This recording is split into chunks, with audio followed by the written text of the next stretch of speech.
Tapi bagi orang yang menunggu antara sholat dengan sholat itu, tetap dicatat dia seperti sedang mengerjakan sholat. Jadi misalnya Anda maghrib isya, ya, Anda duduk habis sholat ba'diyah isya, habis sholat ba'diyah maghrib, duduk sampai isya. Apakah hadir di majelis taklim, apakah baca Quran, apakah berzikir, apakah ngobrol yang mubah dengan teman, dengan niat ingin menunggu sholat isya, maka dia dicatat seperti itu dalam keadaan sholat di waktu itu.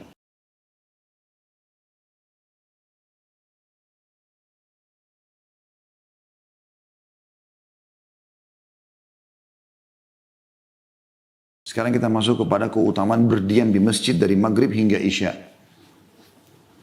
Ini juga waktu ini punya keutamaan. Hadis nomor 118 dengan sanad sahih di halaman 131 dari Abdullah bin Amr radhiyallahu anhuma. Abdullah sahabat, Amr bin As juga sahabat.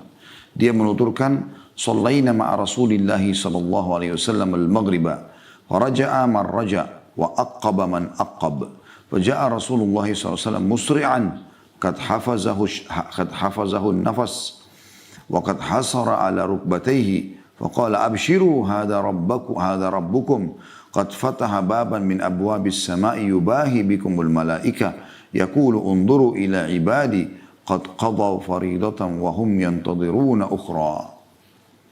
Kami pernah mengerjakan salat maghrib bersama Rasulullah SAW. Lalu sebagiannya pulang dan sebagian lainnya berdiam di masjid. Lalu Rasulullah SAW datang terburu-buru dengan nafas tersenggal dan beliau menyingkap kedua lututnya. Ya, karena buru-buru biasanya orang angkat ya bagian bawah supaya bisa segera berjalan cepat atau lari gitu. Lalu Rasulullah SAW datang terburu-buru dengan nafas tersenggal dan beliau menyingkap kedua lututnya seraya bersabda, "Bergembiralah, ini Rabb kalian. Sungguh dianya besar," kata ganti Allah, "telah membuka satu pintu dari pintu-pintu langit untuk membangga-banggakan kalian kepada para malaikat. Seraya berfirman, lihatlah hamba-hambaku, mereka telah menunaikan kewajiban dan mereka menanti kewajiban lainnya." Diriwayatkan Ibnu Majah dan Ahmad. Hadits ini teman-teman sekalian, seperti yang penulis ya, berikan judulnya, menyebutkan tentang keutamaan menunggu antara maghrib sama isya. Kenapa dikatakan itu? Karena memang kebetulan kasusnya terjadi pada saat Nabi SAW sampaikan ini, itu pada saat itu sahabat lagi menunggu ya, maghrib ke isya. Makanya sahabat yang mulia ini, Abdullah radhiyallahu anhu mengatakan, kami pernah mengerjakan sholat maghrib bersama Rasulullah SAW, lalu sebagian dari kami sudah pulang, sebagian lagi menunggu, berdiam di masjid. Pada saat itu Nabi SAW pun sudah keluar dari masjid, kemudian beliau datang kembali. Lalu beliau terburu-buru datang, ya.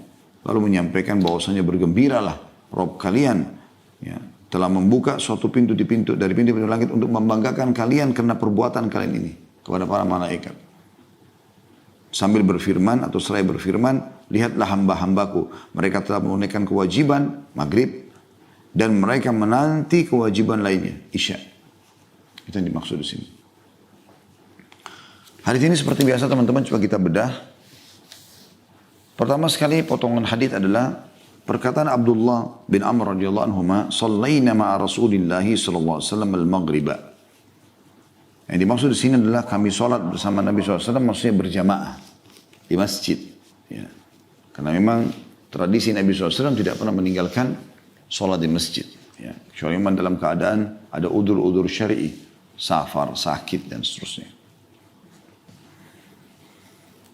Maka ini menyebutkan tentang keutamaan sholat di masjid.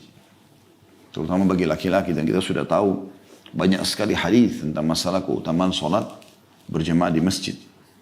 Ya, bahkan Nabi SAW mengancam dengan akan membakar rumah laki-laki yang tidak punya uzur untuk ke masjid. Ya. Dan kami juga mengingatkan teman-teman sekalian, bagi yang terhitung zona merah ya, di zaman kita sekarang, maka Anda punya rukhsah keringanan untuk sholat di rumah.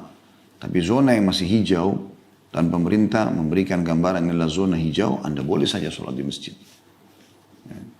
Karena memang yang ditekankan adalah masalah zona merahnya, gitu kan. Ini keutamaan sholat di masjid. Karena Nabi SAW bersabda, sesungguhnya aku ingin sekali sholat itu diiqamahkan. Kemudian ada orang yang aku tugaskan untuk menggantikan aku menjadi imam.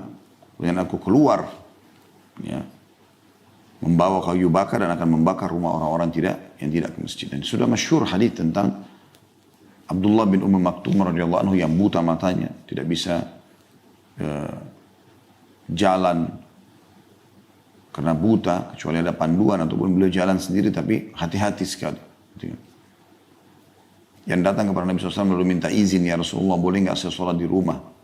Maka kata Nabi SAW boleh awalnya. Lalu orang itu mau keluar tentu dia cerita ya Rasulullah, rumah saya jauh dari masjid. Ini udzur pertama.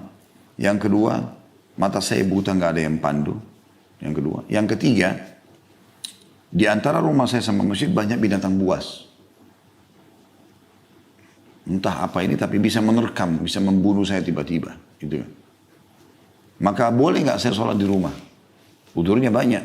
Ya. Rumahnya jauh, matanya buta, dan banyak binatang buas atau bahaya yang bisa mengancam dia pada saat dia ke masjid. Maka Nabi SAW mengatakan boleh. Pada saat orang itu mau keluar dari masjid, Nabi SAW suruh panggil orang itu kembali. Apa pertanyaan Nabi? Atasma'un nida. Apa kau dengar panggilan azan? Dia bilang iya. Kata Nabi SAW, idzan ajib. Kalau begitu kau harus jawab. Walaupun kau buta, walaupun rumahmu jauh, walaupun tidak ada yang pandu kamu, walaupun ada binatang buas, datang aja. Ini luar biasa gitu. Tentu ada beberapa keadaan yang termasuk udzur ya, hujan lebat gitu kan. Seperti itulah yang memang mungkin ada penjahat yang datang, mereka penjajah, perampok datang kemudian membantai orang di depan rumah kita, semuanya orang sana sini kalau tidak di luar dibunuhin. Ada sesuatu yang membuat Anda memang tidak bisa ke masjid, itu berbeda. Tapi selama nggak ada udzur maka jangan tinggalkan masjid, itu rumah Allah Subhanahu Wa Taala. Kemudian ini potongan pertama, potongan kedua, faraja man raja wa aqaba man aqab. Ini pelajaran yang kedua yang kita bisa ambil. Maksudnya Abdullah menggambarkan ada orang yang pulang, tidak menunggu di masjid dari maghrib dan isya. Ada juga orang yang duduk menunggu. Nah, berarti di sini ada keringanan. Yang penting sholatnya. Sholat wajib itu saja. Anda datang sholat wajib. Sholat sunnah pun lebih afdal Anda kerjakan di rumah.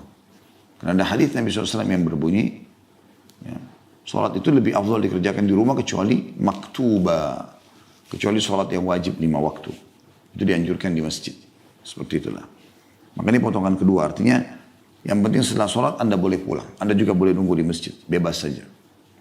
Tapi bagi orang yang menunggu antara sholat dengan sholat itu, tetap dicatat dia seperti sedang mengerjakan sholat. Jadi misalnya Anda maghrib isya, ya, Anda duduk habis sholat ba'diyah isya, habis sholat ba'diyah maghrib duduk sampai isya. Apakah hadir di majelis taklim, apakah baca Quran, apakah berzikir, apakah ngobrol yang mubah dengan teman, dengan niat ingin menunggu sholat isya, maka dia dicatat seperti itu dalam keadaan sholat di waktu itu.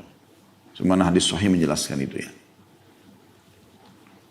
Kemudian potongan ketiga dari hadis, faja'a Rasulullah SAW musri'an qad hafazahu nafas wa qad hasara an rukbatayhi. Ini potongan ketiga.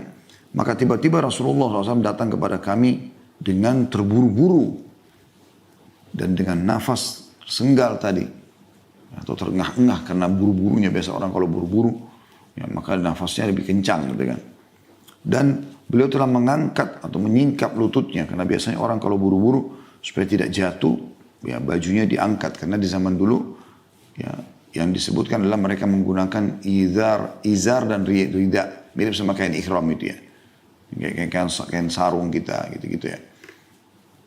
Maka ada bagian bawah seperti beda dengan celana. Kalau celana mungkin sudah bisa lebih cepat ya walaupun tidak disingkap. Tetapi kalau gamis atau sarung maka umumnya seperti itu. Dan ini menandakan ya potongan ini memberikan pelajaran tentang pentingnya informasi yang akan disampaikan karena Nabi SAW begitu terburu-burunya. Bisa bermakna juga Nabi SAW ingin segera menyampaikan wahyu dan khawatir jangan sampai sahabat sudah pulang semua ke rumah ya, sementara berita ini harus disampaikan pada saat itu. Ini yang dimaksud dalam hadis. Kemudian potongan keempat, faqala, maka Nabi SAW sampaikan beritanya, abshiru hadza rabbukum.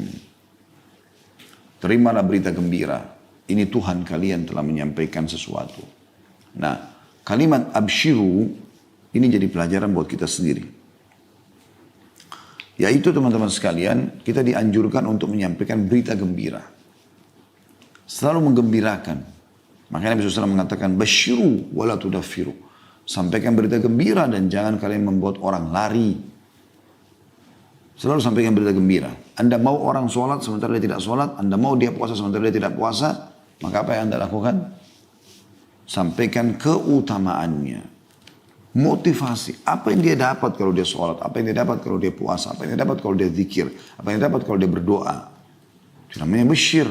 Berita gembira. Gitu kan? Kalau dia nolak, baru Anda menyampaikan ancamannya. Jangan mulai dengan ancaman. Sampaikan berita gembira. Bahkan kepada berita-berita memang yang membahagiakan. Orang menikah, kita ucapkan selamat. Orang punya anak, kita ucapkan selamat. Dia lulus, kita ucapkan selamat. Apa saja. Bahkan orang sakit pun dianjurkan kita menyampaikan berita gembira kepada dia. Bahwasanya dengan sakit ini, dosa-dosa Anda akan diampuni. Seperti itu. Ya. Maka ini bagian daripada agama kita, absyiru. Terima berita gembira. Allah juga mengatakan mubashshir. Ya. Suruh sampaikan berita gembira kepada orang beriman dengan surga dan seterusnya. Begitu juga disuruh sampaikan orang-orang munafik, orang kafir, berita-berita tentang neraka bagi mereka. Nah, kalau kalian tetap dalam kekufuran, kalian akan mendapatkan berita neraka. Dan ini maksud dengan hadza rabbukum, ini Tuhan kalian, maksudnya di saat ini sekarang. Saya baru saja menerima wahyu dari Tuhan kalian. Potongan selanjutnya teman-teman sekalian.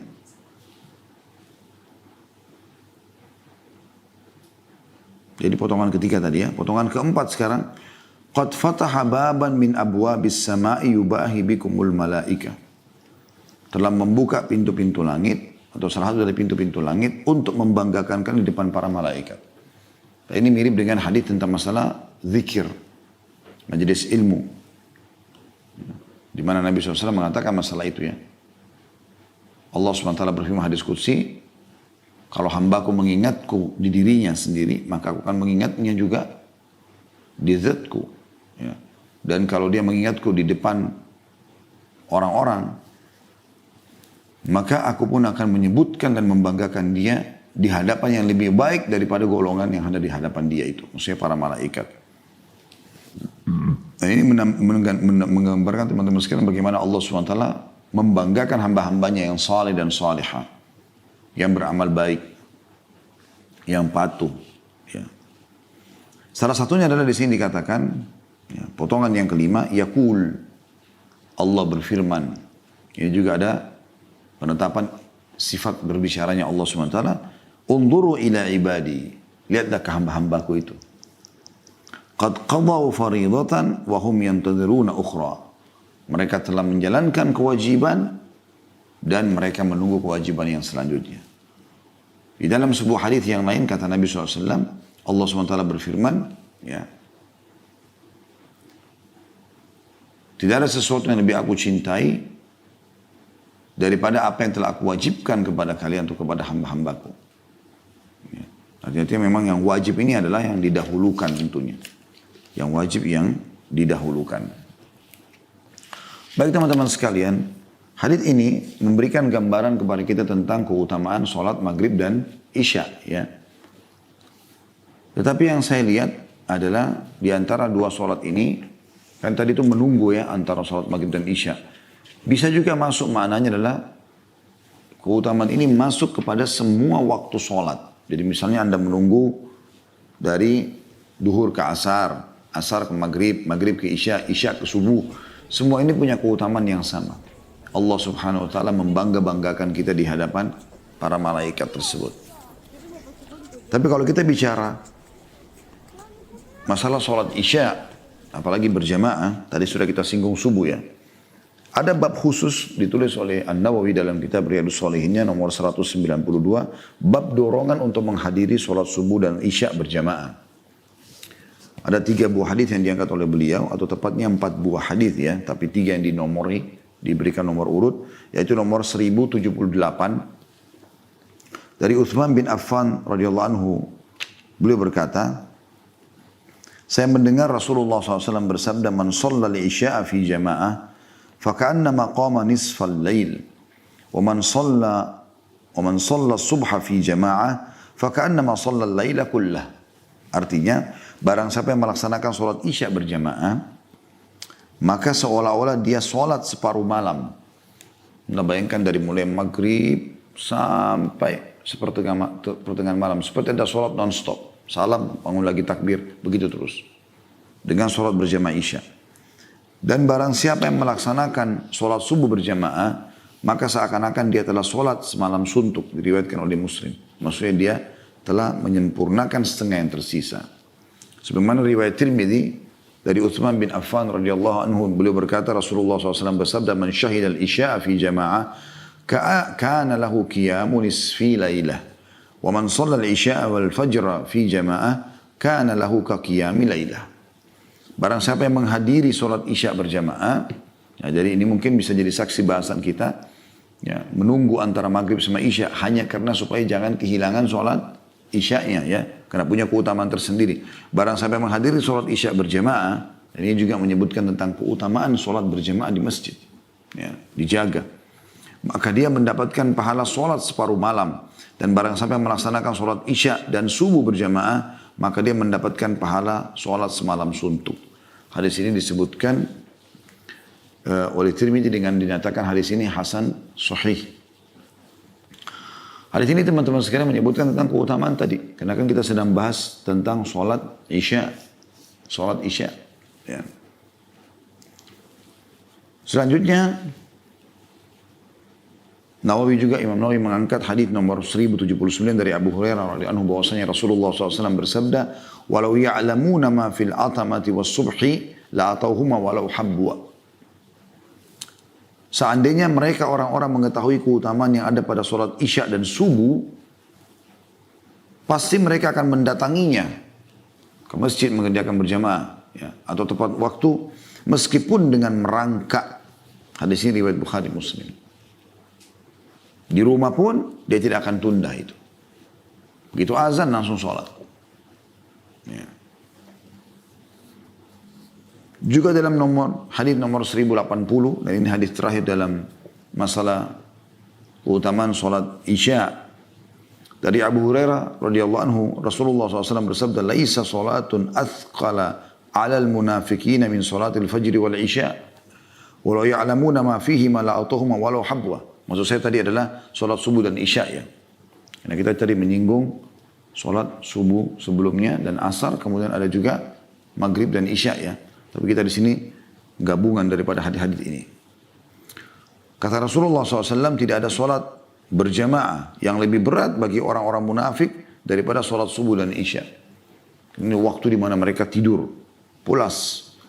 Seandainya mereka mengetahui keutamaan yang ada pada keduanya, pasti mereka akan mendatanginya meskipun mereka merangkak. Meskipun mereka merangkak. Ya. Ini merupakan keutamaan yang luar biasa. Ya. Bagaimana mereka mendapatkan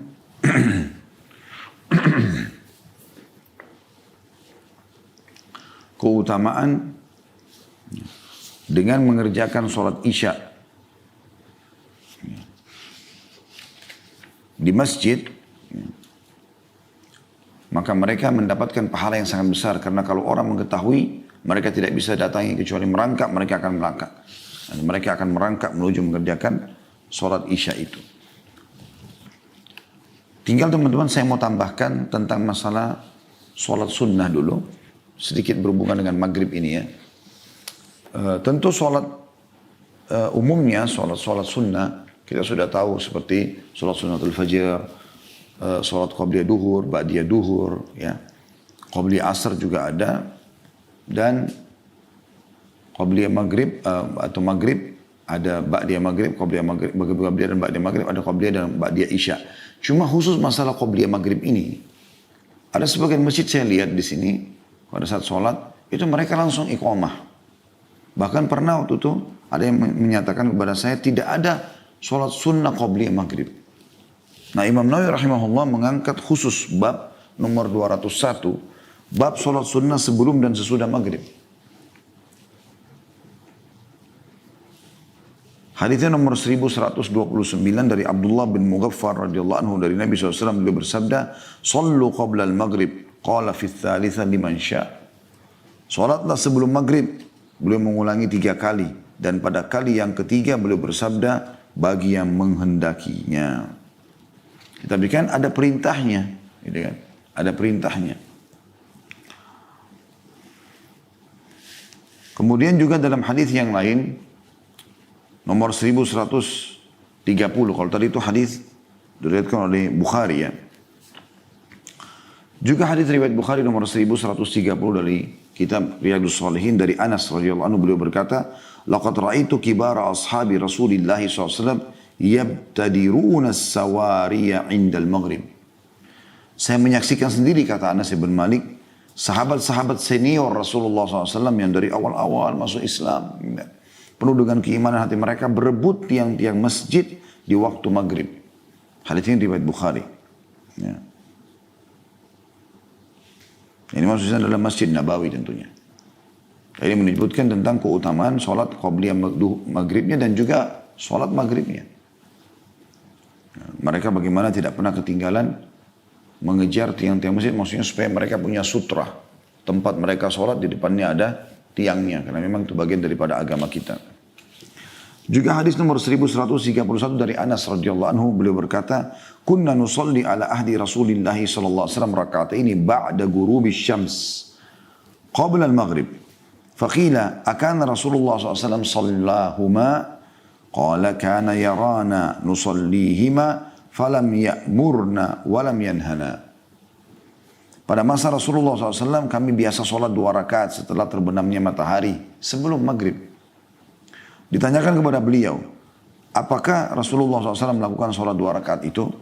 Anas radhiyallahu anhu menjawab, beliau melihat kami sholat tapi beliau tidak memerintahkan dan juga tidak melarang kami. Hadis riwayat Muslim.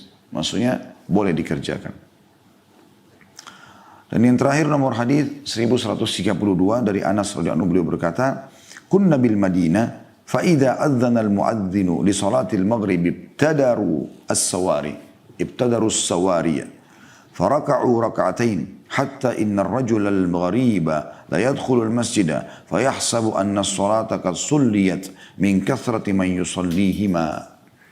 Kami di Madinah, apabila muadzin telah selesai mengumandangkan azan maghrib, maka orang-orang berebut tiang-tiang masjid lalu sholat 2 rakaat hingga orang yang asing, yang maksudnya belum biasa sholat di masjid, ketika masuk masjid mengira bahwa sholat maghrib telah dimulai atau telah selesai. Karena banyaknya orang yang melakukan sholat 2 rakaat sebelum maghrib tersebut.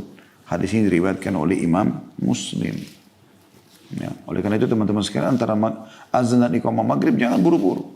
Berikan kesempatan orang untuk kerjakan sholat, karena ini termasuk sunnah yang dikerjakan oleh para sahabat Nabi ridwanullahi alaihim. Ya. Baik, saya akan buka pertanyaan insya Allah. Sebenarnya ada satu bab lagi ya, yang semestinya saya selesaikan pada hari ini, karena masih berhubungan dengan masalah sholat ya. Karena setelahnya nanti sudah bukan bahasan tentang sholat, tapi tentang zikir. Maka izinkan saya menyampaikan teman-teman, yaitu bab tentang perlindungan di awal hari. Hadisnya nomor 119, ini juga sebuah hadis saja. Sahih dari Nu'aim bin Hammar al-Ghatafani radhiyallahu anhu, bahwa dia mendengar Rasulullah SAW bersabda, qala Allah azza wa jalla, ya ibna Adam la ta'jiz an 4 raka'atin min awalin nahar akfika akhirah. Allah azza wa jalla berfirman, wahai anak Adam, janganlah merasa lemah untuk melaksanakan sholat 4 rakaat di awal hari. Niscaya aku mencukupimu di akhir hari. Diriwayatkan Ahmad, Abu Daud dan Ibnu Hibban. Hadis ini teman-teman, yang saya tahu, ya, sebatas ilmu saya, ada 2 pendapat. Ada yang mengatakan yang dimaksud di sini adalah rakaat di awal hari atau di awal pagi adalah sunnatul fajr, salat 2 rakaat antara azan dan iqamah subuh, yang kata Nabi SAW dalam hadis lain, rakaatai fajr khairu minad dunya wa ma fiha. 2 rakaat fajr lebih baik daripada dunia dan seluruh isinya. Dan salat subuhnya sendiri yang sudah kita sebutkan panjang lebar tentang keutamaannya. Ada juga yang mengatakan ini, dan sebagian ulama masukkan dalam bab keutamaan salat duha. Bab keutamaan salat duha. Karena yang dimaksud dengan 4 rakaat di sini adalah 4 rakaat di awal hari adalah salat duha. Jadi saya akan coba menyebutkan tentang, karena subuh tadi sudah kita sebutkan keutamaannya, maka kita akan sebutkan tentang masalah salat duha itu sendiri. Saya kembali ke kitab Riyadhus Shalihin karena saya melihat kitab ini termasuk kitab yang sangat lengkap membahas tentang keutamaan-keutamaannya dan juga simpel, mudah gitu. Di bab nomor 206 disebutkan bab keutamaan salat duha. Hadis nomor 1146 dari Abu Hurairah radhiyallahu anhu, beliau berkata, "Awsani khalili sallallahu alaihi wasallam bi siyami 3 ayyam min kulli syahr wa rak'atay duha wa an utira qabla an arqud." Kekasihku Rasulullah SAW mewasiatkan kepadaku agar berpuasa 3 hari dalam setiap bulan.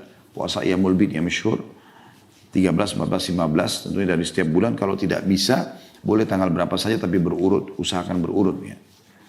Salat 2 dan juga salat 2 rakaat duha, dan agar aku salat witir sebelum tidur. Ini tentang keutamaan 2 rakaat salat duha.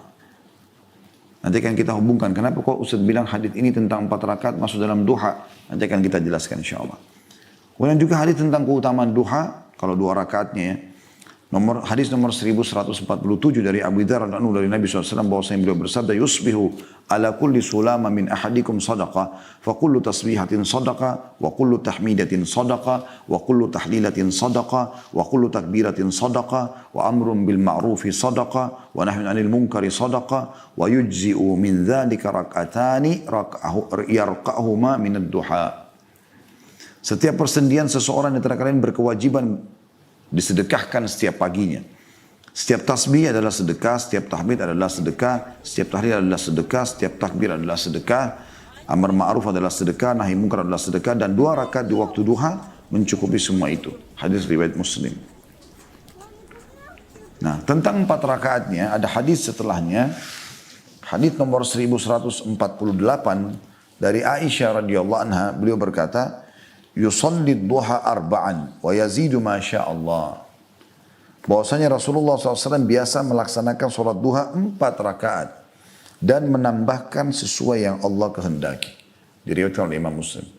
Artinya Aisyah pernah menyaksikan radhiyallahu anha Nabi SAW sholat duhanya 4 rakaat, tapi bisa saja lebih daripada itu. Ya, karena memang ada riwayat juga menjelaskan sebagaimana kita akan bacakan, yaitu hadis nomor 1149 Nabi SAW sholat 8 rakaat. Dari Ummu Hani, Fakhita binti Abi Talib radhiyallahu anha, beliau berkata, "Dhahabtu ila Rasulillah SAW amal fath, wa wajadtu yagtasil, falamma faraga min ghuslihi shalla 8 rakaat, wa dhalika duha."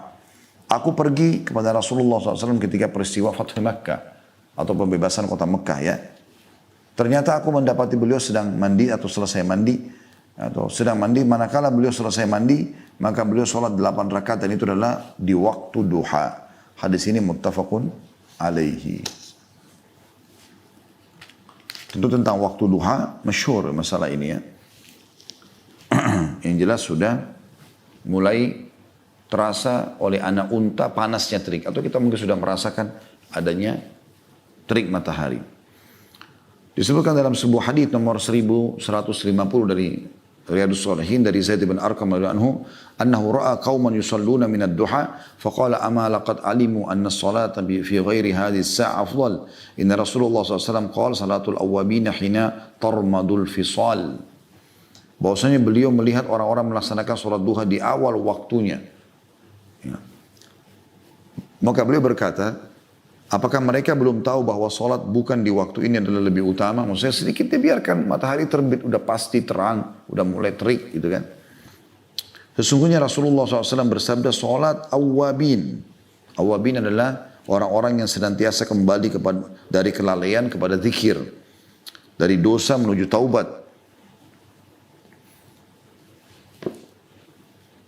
Ini kata Imam Nawawi rahimahullah yang penjelasan tentang masalah awabin. Di kitab Riyadhus Shalihin di nomor hadis 1150 di halaman 727 ya. Jadi beliau menjelaskan di footnote salat awabin itu. Beliau mengatakan dari perkataan Rasulullah SAW, salat awabin adalah pada saat anak unta merasa kepanasan. Nah, jadi sudah terasa panasnya. Allahu a'lam.